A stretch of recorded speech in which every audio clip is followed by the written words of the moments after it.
Good morning, all. My name is Sharon Meehan. I come from a village in the east of County Galway called Moylough.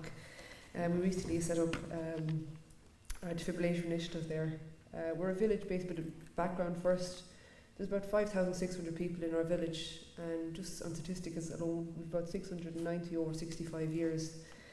In the past number of years, I think you'll all agree there's been a rising awareness of pre-hospital illness and most in particular cardiac arrest. So we decided as a small group to come together and set about training persons interested in CPR and defibrillation.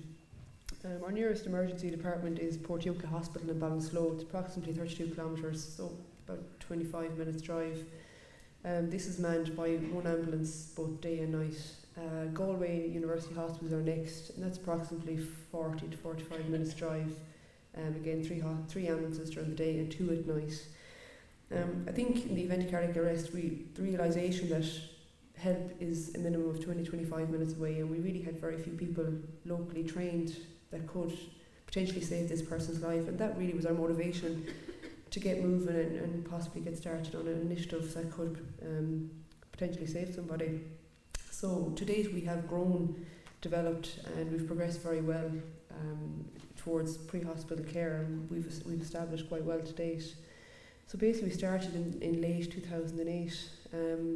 We are voluntary, we provide training on a voluntary basis.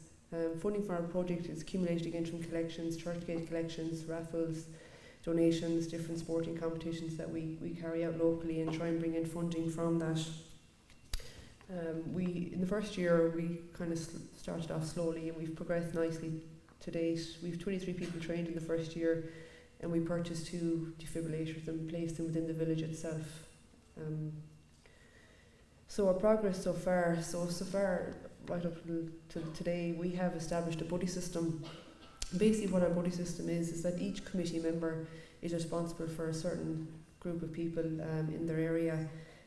This basically is to inform all people that are trained of any update, changes in current practice, any update of information, notify them of any upcoming training, and most importantly to offer any assistance or information that they may have, any hesitations, any queries regarding training or practice itself. We have also sent an information pack to each home in the village. Starting off, we were quite unsure of how to progress our service forward, so this is one thing that we came up with, and I think Wicklow have it as well, so apologies if you think I'm robbing your ideas. But what we did is we sent an advice pack basically with instructions and information on what to do in the event of a cardiac arrest to every home in the village. It took a bit of work, a little bit of expense, but again it was a starting post for us. Also in the pack was a list of all the people trained in their respective areas. So in the event of an emergency, it was pointed from 1 to 8 of who to contact and the phone number for that person, and also the location of the defibrillators within our community. This is the biggest thing. We did get a lot of positive feedback, but what we aim to achieve was to provide people with information, but most importantly reassurance that help is there, and while we wait for the emergency services to come, help is not too far away, and it certainly did work very well.